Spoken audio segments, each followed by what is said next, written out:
Bonjour à tous et à toutes, j'espère que vous allez bien et que vous passez un bon week-end. Pour ceux et celles qui sont en vacances, profitez-en bien. Pour ceux et celles qui travaillent, bon courage à vous. Également pareil pour ceux et celles qui affrontent la canicule actuellement. Autrement, je vous souhaite à tous et à toutes la bienvenue dans cette nouvelle vidéo dans laquelle je vais vous donner mon retour sur le nouveau film du réalisateur britannique Christopher Nolan, l'Odyssée, adapté du poème d'Homère qui est sorti ce mercredi en salle de cinéma. Mais avant que je vous donne mon retour, j'aurais voulu adresser quelques mots concernant deux petits points. Le premier petit point concerne les polémiques qui ont eu lieu sur le casting, et le deuxième point c'était concernant la technologie de l'IMAX, car oui, Christopher Nolan a voulu relever le défi que de réaliser son nouveau film, mais cette fois-ci 100% tourné avec la pellicule IMAX. Le casting. Alors, comme dans la plupart de tous ces films, on a de nouveau affaire à un casting 5 étoiles. Matt Damon, Anne Hathaway, Tom Holland, Zendaya, Charlize Theron, Robert Pattinson, mais, il y a deux noms qui ont fait grincer très fortement les dents de beaucoup de personnes. Lupita Nyong'o, qui va donc incarner Hélène de Troie, ainsi que Elliot Page.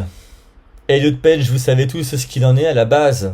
C'était une femme qui est aujourd'hui devenue un homme. Alors, pour concernant ce point, je peux comprendre que c'est un petit peu fait gueuler. C'est-à-dire que aujourd'hui, on sait que pour qu'un film soit possiblement sélectionné aux Oscars, il faut remplir, comme vous le savez tous, les fameuses cases du wokisme. Je trouve pour ma part que le wokisme est une définition qui au fil des années s'est retrouvée grandement galvaudée, et aujourd'hui pour ma part cette définition n'a plus aucun sens. Elle est prononcée et arrangée à toutes les sauces, et le plus horrible dans tout ça, c'est qu'elle divise énormément les gens et tout le monde se rentre dedans. Autrement dit, c'est quelque chose que je trouve de particulièrement dégueulasse. Et donc, concernant Elliot Page, je peux comprendre le désarroi. Moi, je sais que à l'écran, quand je l'ai vu apparaître, je vous le dis, autant avec du recul qu'en toute objectivité, j'adore le cinéma de Nolan pour ma part, et j'assume pleinement d'adorer sa filmographie. Mais il est vrai que quand j'ai vu Elliot Page à l'écran, ça m'a fait bizarre, parce qu'on dirait qu'il est malade. Moi, j'ai eu l'impression qu'il était malade, j'ai l'impression qu'il est pas bien dans son corps. Il y a un truc pour moi qui clochait. Mais bon, le truc qui se passe, c'est que Elliot Page n'apparaît que très très peu à l'écran. Il apparaît même pas il apparaît même pas une minute, il doit apparaître 30 à 40 secondes à tout casser, chose dont je m'étais un petit peu douté, que connaissant un petit peu qui est Christopher Nolan. Voilà. En revanche, maintenant, là où par contre je pourrais pousser quand même une petite gueulance, c'est concernant Lupita Nyong'o. Et si je pousse une gueulance, c'est pas contre elle, non, cette pauvre femme a donc passé comme toutes les femmes du monde un casting, elle a été sélectionnée et elle va donc incarner Hélène de Troie. Mais ce qu'il faut savoir, c'est que j'ai quand même été faire mes petites recherches, j'allais quand même pas me ramener à poil, vous imaginez bien. Mais Hélène de Troie, il est seulement dit qu'elle est méditerranéenne, mais on dit elle n'a pas une couleur de peau précise comparée à un autre personnage, et qui pour moi est l'exemple parfait pour vous illustrer mon énervement face à ces pseudo-polémiques que je trouve d'une immaturité mais totale, et vraiment et encore une fois vraiment dégueulasse. C'est faire du bruit pour faire du bruit, et encore une fois toujours divisé pour mieux régner. Le personnage de Severus Rogue dans Harry Potter, car oui, comme vous le savez, prochainement, HBO va nous diffuser Harry Potter, donc le bouquin en entier, et ce, au travers de 7 saisons. Et pour Severus Rogue, eh bien, ils ont recruté un acteur de couleur noire. Moi, je n'ai rien contre cet acteur, et je lui souhaite d'avoir la plus belle des carrières possibles, et de gagner beaucoup d'argent, et par conséquent, voilà, de vivre dans le bonheur le plus absolu, comme je souhaite à tous les êtres humains de la Terre. Ah là là, John, t'es trop utopique dans ta tête, frère. Mais bref, ce que je veux vous dire par là, c'est que dans Harry Potter, le personnage de Severus Rogue est donc noir. Sauf que dans le bouquin, il est parfaitement précisé qu'il est blanc. C'est écrit. Et on me dira, ouais mais John, tu te prends trop la tête, on s'en fout, le plus important est qu'il joue bien. J'entends ce que vous dites. Et je respecte ça. Vous le savez, il n'y a pas de problème, vous me connaissez, vous connaissez ma chaîne.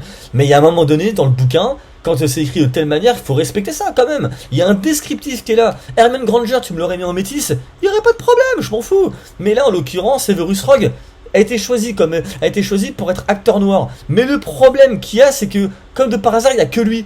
Mais si dans ce cas-là, donc je vais dans ce sens-là, pourquoi est-ce que le reste du casting n'est pas noir alors? Pourquoi est-ce que le reste du casting n'est pas indien? Pourquoi est-ce qu'Harry Potter il est pas gay? Pourquoi est-ce que Ron Weasley il est pas bisexuel? Pourquoi est-ce que Hermione Granger n'était pas un garçon à la base et n'est pas devenu une femme? Ah bah tiens donc, c'est quand même fou ça hein.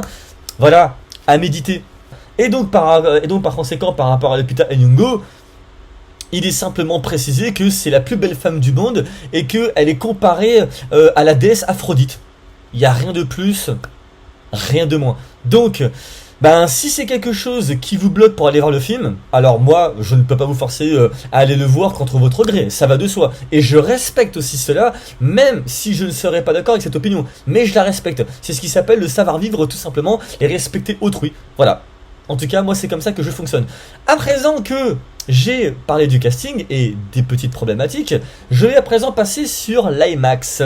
Car donc Christopher Nolan s'est donné le défi, il a voulu en tout cas relever le défi que de réaliser son film à 100% avec ces technologies. Et pourquoi? Parce que en fait, du coup tu tournes pas en 35 mm mais en 70, ce qui fait que par conséquent, ton image en termes de hauteur, tu verras beaucoup plus d'éléments. Ce qui peut oui être intéressant, d'autant que si tu as des paysages incroyables à mettre en avant et que tu arrives à exploiter justement cette grandeur à l'écran, forcément ça donnera un rendu de fou. Donc je peux comprendre cette intention de sa part, mais le problème qu'il y a, c'est que l'IMAX, toutes les salles de cinéma en France comme dans le monde entier n'en sont pas toutes équipées. Et quand je vois le marketing qu'on a fait dessus, le martèlement jusqu'à t'en foutre la nausée, bon voilà, il y a un moment donné, faut mettre un petit peu d'eau dans son vin, parce que moi le film, j'aurais bien voulu du coup, pour le coup, le découvrir en IMAX et pouvoir par conséquent profiter pleinement de cette expérience avec cette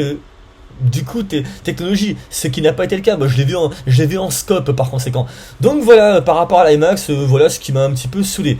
À présent, place à mon petit retour, et qu'est-ce que j'en ai pensé? Eh bien, écoutez, j'adore Nolan, j'aime beaucoup ses concepts, c'est quelqu'un qui ose sortir de sa zone de confort et qui essaye les choses. Au fil des années, comme n'importe quel réalisateur et réalisatrice, il a acquis en expérience, ses compétences en montée, et c'est un réal en qui j'ai confiance sur le domaine du divertissement. Après, on aura le droit de pas aimer ses concepts et comment il peut pousser le temps. Je sais que notamment, c'est un obsédé du temps. Dans tous ses films, on le voit quasiment, que ce soit dans Oppenheimer, Inception, Tenet. Tenet, c'était quand même quelque chose. Waouh, il faut dire ce qui est. Et donc, vous voyez, Nolan, moi ce que j'adore, c'est qu'encore une fois, voilà, il y a toujours ce mérite que de toujours briser un peu les codes avec son petit bagage sur son dos, il y va. Et ça, c'est ce que je veux voir à l'écran. C'est ce que j'aime. Et en plus, quand c'est bien exécuté, mais waouh, mais magnifique, que demander de plus, vous voyez. Mais le truc qu'il y a, c'est que ce film, donc son nouveau film, The Odyssey, n'est pour ma part pas un chef-d'œuvre, mais en revanche, c'est un très beau spectacle cinématographique et devant lequel j'ai passé un très beau moment. Voilà, l'émotion était au rendez-vous. Le casting joue vraiment très bien, il est super. Quant à la technique, écoutez, la photographie, elle est pas spectaculaire, mais en revanche, elle est très jolie. Je pense notamment aux scènes de plage entre le sable avec l'océan. J'ai trouvé ça magnifique, ça m'a rappelé un petit peu le film Dune, tout comme je pense aussi aux scènes où tu peux voir les bateaux sur l'océan, la couleur du bleu, parce que c'est la couleur préférée de Nolan, est très mal travaillée, ainsi que le rouge. Voilà, vraiment il en ressort quelque chose, et donc par conséquent la photographie est tout simplement au rendez-vous de la vision du réalisateur. Et à présent, quant à l'histoire, et c'est justement la raison pour laquelle je ne trouve pas que ce film est un chef-d'œuvre, mais attention, ce n'est pas péjoratif en fait quand je dis ça, et vous allez vous allez comprendre plutôt par contre le pourquoi du comment. C'est donc l'Odyssée donc par conséquent d'Homère, et il va être question de Ulysse, donc incarné par le génial Matt Damon, qui après la guerre de Troie ne va pas immédiatement rentrer chez lui, donc à Ithaque, donc à savoir donc en Grèce, pour retrouver sa femme Pénélope, au passage magnifiquement incarnée par la jolie Anna Hathaway, et retrouver dans cette même foulée son fils Télémaque, qui est aussi très bien joué par notre cher petit Tom Holland, qu'on doit retrouver aussi à la fin du mois dans le prochain film Spider-Man, que j'irai peut-être aussi voir au passage. Je vais voir. Et du coup, donc, on va donc suivre l'histoire de Ulysse au travers d'un grand périple et de ces péripéties qui vont être par conséquent, et je pense que je ne spoile pas, vous connaissez tous pour la plupart le fameux poème, mais donc on va être amené à rencontrer le fameux Cyclope, ainsi que la sorcière Circé, les fameuses sirènes, ainsi qu'encore bien d'autres choses, accompagnées de batailles. On va donc avoir tout ça, et donc, pourquoi est-ce que j'arrive pas à dire, je ne peux pas dire en tout cas que ce film est spectaculaire? Eh bien parce que, pour ma part, je n'ai rien ressenti de épique. C'est spectaculaire, oui, en termes de plan, il n'y a pas à dire, Nolan là-dessus, il a bien sa patte, il sait la poser à l'écran, mais le truc, c'est que j'ai pas ressenti ce côté épique comme j'aurais voulu le ressentir. Notamment, je pense à la scène du Cyclope. Et pourquoi? Eh bien parce que Christopher Nolan, c'est un réalisateur qui est dans l'hyper-réalisme. Voilà, il est trop terre-à-terre en fait. Je vais vous donner un exemple. Inception. Inception, c'est un film que j'ai adoré. C'est un film que je pourrais revoir n'importe quand. Je tombe dedans, c'est vraiment dingue. Et en fait, ce qui se passe, c'est que dans Inception, il est question de rêve. Il est question de strat, d'aller porter un sujet dans ce rêve et de faire réfléchir. Et le truc qui se passe, c'est qu'à cette époque-là, je me rappelle que beaucoup de personnes l'avait comparé très fortement avec le film Paprika. Ce que je peux comprendre, dans Paprika, il est question de rêve, mais attention, dans le film Paprika, on te parle de rêve onirique et fantasmagorique. Ce qui n'est pas du tout le cas dans le film Inception.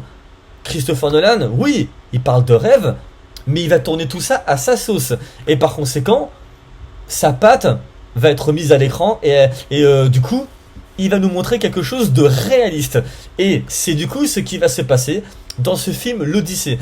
Ce film est spectaculaire sur certains points, mais il est réaliste avant tout. Et par conséquent, nous allons donc suivre l'histoire de Ulysse, qui va donc parcourir un périple accompagné de son équipage, de son équipe plutôt si je puis dire, et il va donc traverser des péripéties jusqu'à, ou pas, peut-être revenir donc à sa ville natale afin de retrouver sa femme ainsi que son enfant, mais est-ce qu'il va y arriver? Et surtout, est-ce qu'il va aussi y revenir en vie ou pas? Telle est la question, et ça pour le coup, je vous laisse le soin de le découvrir en salle de cinéma.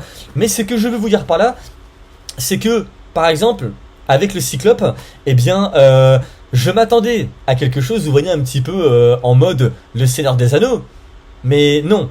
Il y a un côté réaliste qui est apporté. Mais attention, ce réalisme qui va être apporté dessert la vision de Nolan. C'est-à-dire le réalisme, mais ce réalisme qui va être combiné à l'aspect humain. Car quand on va suivre Ulysse, eh bien, il va être question de questionnement, de rédemption, le leadership qu'il est. Il va totalement se remettre en fait en question, mais il va aussi remettre en question sa condition en tant qu'homme, en tant que papa, mais également aussi en tant que mari, et aussi par rapport à la règle des dieux. Et ça, voilà, c'est ce qui va donc par conséquent jouer dans toutes les scènes. Et donc, il ne faut malheureusement pas s'attendre à des moments épiques, en tout cas pour ma part, c'est vraiment pas comme ça que je l'ai ressenti. Mais si ça avait été comme tel quel, alors là, je t'aurais dit banger total. Mais bon, c'est pas le cas, mais ça empêche quand même pas que j'ai trouvé que c'était quand même une sacrée belle aventure très humaine. Et d'ailleurs, il y a un petit point aussi que je voulais soulever, parce que Nolan disait dans une de ses interviews qu'il aimerait bien faire un film d'horreur. Et bien dedans, dans ce nouveau film, parce qu'il faut aussi savoir quand même, c'est que ce film est doté d'une interdiction au moins de 12 ans. Il n'y a aucun film de sa filmographie qui est écopé de cette interdiction, si ça n'était que Oppenheimer ainsi que je crois Tenet, mais également Inception, qui ont été déconseillés au moins de 10 ans, mais ça par contre c'était à la télévision.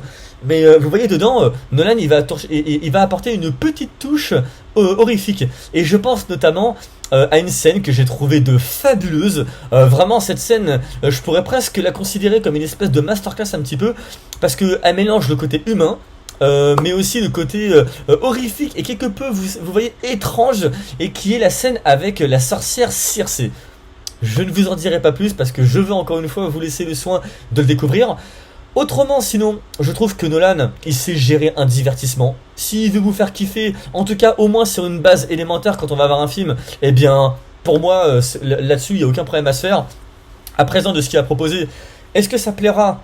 Ça, c'est encore autre chose. Concernant la musique, eh bien, j'ai beaucoup aimé. La musique, il y a certains moments, notamment, je pense, lors des scènes de bataille, c'est carrément, enfin, il y a une tension qui est incroyablement bien gérée. J'ai adoré, j'ai passé vraiment un super moment, voilà, devant. Et donc, est-ce que à présent, je vous conseille le film? Oui, mais je ne vous forcerai pas à aller le voir. C'est à vous d'en décider. Le respect avant tout. Vous savez qu'est-ce qu'il en est. Autrement, si vous avez vu le film, dites-moi en commentaire ce que vous en avez pensé. Si vous hésitez à le voir, je ne peux pas vous forcer encore une fois à quoi que ce soit. Moi, je vous encourage à aller le voir. C'est un très bon divertissement qui a autant à boire que à manger. Les polémiques, mettez ça de côté. Franchement, c'est toujours pour diviser et c'est chiant. Voilà, je suis le premier à vous le dire. Et autrement, sur ces belles paroles, eh bien, on se retrouve pour une prochaine vidéo. Portez-vous bien. Ciao.